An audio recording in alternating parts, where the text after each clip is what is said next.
Nyakorom Gajwang dakika na boro tok sangwen marukinyi. Arwakini machiegni chenro mar mbako romo sud machiegni monwago mbaki kinthuolo. Mano mar saa achiel mwantiere godo kapok oromo saa 5 mar onyango. Okinyi makawuono e chenro mar mbako romo wagoyo mbaka kaluwore kod midhiero mabende osebedo kakwako okumba mano mar SHA.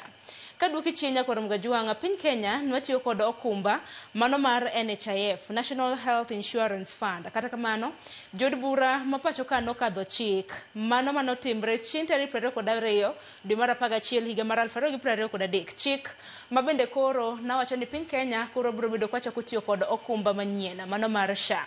To SHA ni nochako tiyo Nyakorom Gajwang chien tarik 1 dwe mar 10 higa mar 2024 nyaka sani higa en 1 kogana mapacho ka tiyo kod okumba mano mar SHA.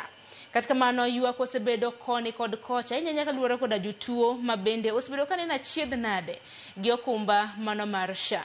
E chakruok mano mar dwe mar 10 Nyakorom Gajwang nwaneno kanyo ng'anyo mabende nobagi kod jotuo mabende nitiere koda kute mag ayaki. Bang'e nwaneno kanyo ka jotuo mantiere kod kansa bende nong'anyo ka yuago reyo ne okumba mano mar SHA mabende ok chop dwachgi. Omiyo kiny makawuono wago nambaka mago mag jotuo mantiere koda kute mag ayaki mabende yuak kaluore kod okumba mano mar SHA. Kiny makawuono antiere koda jal mowinjore koda thor wach makama. Antiere ka koda Nelson Juma Tuoma mabende en jata chenro mar NEFAC.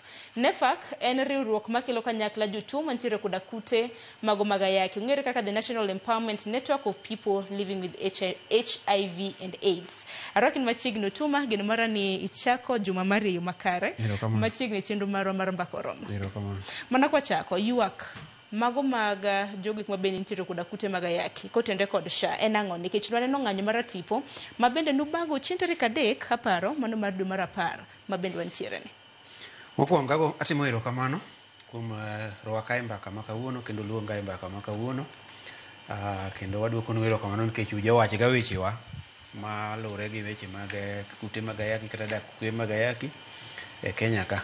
To mokwongo kaka isewacho nyinga iluongo Nelson Otuoma. Tiyo kama iluongo ni NEFAC. NEFAC ni en migawo mar joma nobedo kanyakla kata kapok wan wachako tich kuro.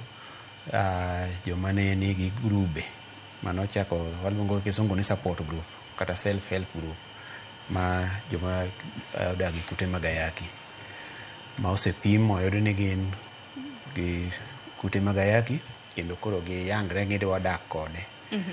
To maduong' mokwongo mwadwano wawachi ngeni Kenya ka kwasebede to ka pim mar kute mag ayaki timo nono. Kosepimi chon mae tuo mane hinyo ji kendo ne onego ji kabisa moloyo to thurwa. To sani koro kachakre higa mar 2000 nyaka 4 thieth nitie kendo thieth en thieth ma ichiwo nono gi migawo mar sirikal kar mag kuonde thieth. Sani ichiwe kaunti ka kaunti kendo osiptal kidhi timigo. Koro wasebedo ka waluwo wach tuoni kaluwore gi kony mwayudo koa oko. Sana kony nyocha Amerika kama waluongo kisungu ni PEPFAR kata jomoko dendo ni USAID. USAID no manie gulu mane ikete pes PEPFAR to koro miyo osiptande wa kata kaunti wa mondo otigi okony go joma nigi kute mag ayaki kata joma nigi tuo mar kahera kata malaria. To koro kaluwore gi dwe mar 2 jatende jo Amerika nowacho ni en koro ong'iyo mana thurgi. Giwacho ni America first. Mabende en kare nikech jothurgi otemo miye kura. Koro nitie rem mosebedo sana ne joma nigi kute mag ayaki. Nikech ka in gi kute mag ayaki kosepim boyudi tidhi tiketi yath miluongo ni antiretroviral therapy. Koro ARVs gi ok en nochangi to en nothiedhi. Kisungu wacho ni lifelong. Kichako to kiwe. To kata sache mwawuoyo sechegi kaka wawuoyo ni yien go nitie kamoro amora kidhi tibomigo nono.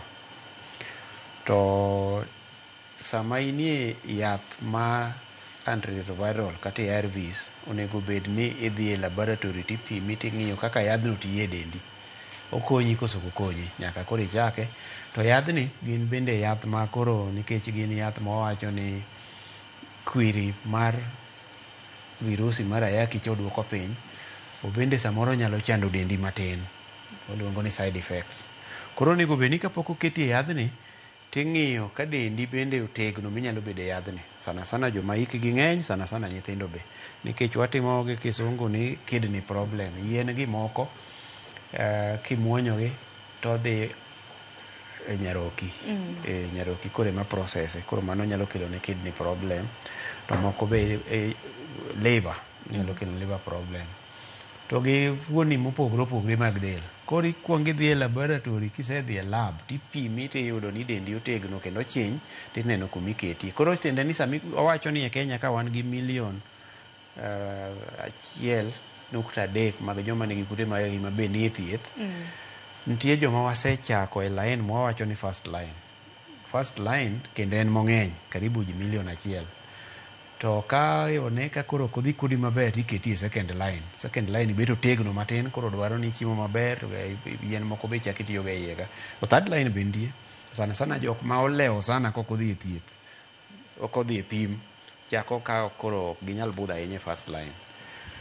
Koro kata wawacho ni thieth nitie kendo en nono, to sani kidhi e osiptal, mokwongo sami timo ni consultations, tipenji penjo mokwongo ni to ise register gi SHA. Koro en tijwa kaka jo NEFAC mondo bende wawach ni joma nie NEFAC go, joma nigi kute mag ayaki ni in nyaka ibe register gi SHA. We chulo michulo subscription to nyaka ikuong register gi SHA. Ma jo NEFAC te ose register gi SHA. Mar ariyo, koro inyalo keto pesa. Ok iti nikech joma tiyo ting'ade. Kok iti tinyalo ga keto pesa ma jo SHA dwaro cha. Mar ariyo, chon kanyocha wan gi PEPFAR gi Global Fund maber, to nyocha gigi mawacho mag lab mitimogi gi pimgi nyocha itimogi nono. To sani lor kuonde thieth mag ayaki manoluongo ni CCC. Onge klinik miwuok kaka kata idhi Homa Bay, kata idhi Kisumu, kata idhi Isiolo, kata idhi Mombasa, ni wuok idhi mane klinik mar HIV. Sani koro gitimo gimiluongo ni integration. Tiende ni idhi osiptal kaka kidhi Mbagathi ka, tidhi kamoro amora ma ji odhiye. Iriwo kanyakla. Koro ichako gi consultations. Koro consultations nitie osiptande mag sirikal magin tichula chula siling 50 kende. Mabe kotami to gitimo gimiluongo ni waiver. To nitie osiptande manyocha ikonyo gi jo PEPFAR gi jo Global Fund moloyo mag jo kanisegi. Ma jo Anglican, Catholic, gin to koro nikech gionge pesa cha, gin giketo fee moro kanyo michulo 500. Na 500 ni en michiwe mokwongo kapok idonjo kama thieth mine. Magi ute thieth mag piny owacho koso mag ji. Ute thieth mag piny owacho nitie ma ikawo siling 500, nitie moko ma thiedhi nono, lakini gima gidwaro ahinya en siling 50 miyawo go file. To joma nyocha kaka koro kawan ka ma e dala ma wadakie, to idwa yath, inyalo dhi Mata, inyalo dhi Coptic, inyalo dhi Gertrudes. Gin kech nyocha ikonyogi gi USAID, to sani USAID onge, koro kidhi to nitie fee ma giketo sama nyaka ichulo 500. To chon nyocha gitime nono. To waduto kata kwa kawo Nairobi ka, joma nigi kute mag ayaki Nairobi ng'eny. 151,000. Ok ginyal dhi Kenyatta kata Mbagathi kata Mama Lucy magiromo. Tiende ni moko nyaka dhi nikech osiptande gi ng'iyo nyaka jotuo moko. Ging'iyo joma nigi malaria, ging'iyo joma ng'eny ma nigi hypertension, diabetes. Koro jo HK kobiro 100,000 cha to dhi pong'o osiptal. Koro emomiyo wadwa ni kata osiptande matindo tindo kaka koro Gertrudes gi vigo, kata obed Coptic nyaka gibe gikony. To ei konyo ni koro gin gidwaro pesa ma jotuo ongego. Ke jotuo gi moko nitie manodhi mokwongo dhi piny kabisa kane podo gi stigma be nitie, weche mang'eny be nitie ka koro nok gichako thieth chon. Ok gitegno mamiyo gi tich, to bende gin jomodhier ma ochando. Joma ochando kikone ni dwaro 500 tiende ni ok obi e thieth. Joma tindo be kikone ni dwaro 500 no ok obi biro e thieth. Koro mana kama ne wachake cha, iwacho ni iluonge ni ywak. Wan gi kwayo. Ok en ywak, en kwayo. To bende onyalo bedo ywak nikech jogi ochando. Nikech gimoro